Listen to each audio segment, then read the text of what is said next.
The IRS will accept a payment for less than you owe. You might owe $300,000 and they could accept an offer for 22,000. Now these numbers sound crazy, right? But it's an actual case which I resolved some years ago for a real taxpayer, James, in Norfolk, Virginia. Why would the IRS settle for less? Well, there's several reasons. It's just smart public policy. Think about it.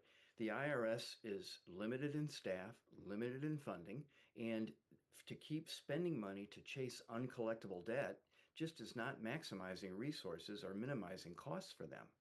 In actuality, they'd rather collect something and move on rather than continue to try to collect what's not possible.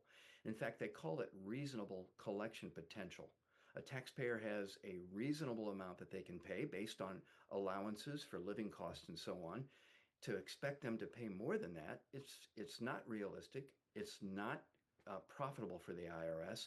It's just not a win for the system. So it's smart public policy for them to accept amounts for less than you owe through their offer and compromise program. You now see there's a real possibility to get a fresh start. And when you see the future and you put your tax problem behind you, you're now free to make more money, get back to work, maybe start a business that benefits not only you, but the community at large. And now you're back in the system, you're paying taxes, you're filing your returns, and that's a good thing. Why? Well, because now you're not in trouble with the IRS. You're not falling behind any further. They've given you a second chance, and everyone deserves a second chance. So that's the benefit of the Offering Compromise program. It's not something that you should go into lightly. I mean, frankly, there's a lot of tax relief companies that will hawk this program, sell this program, collect thousands of dollars when realistically most offers in compromise are rejected, and most of the offers that they begin to work on after selling you and closing you and taking your money, you really have no shot at getting an offer in compromise.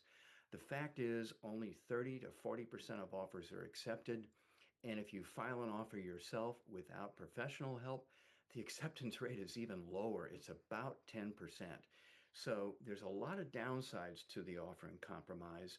You don't want to just blindly run into the program. You want to have a tax professional who works with you to see, hey, is this realistic?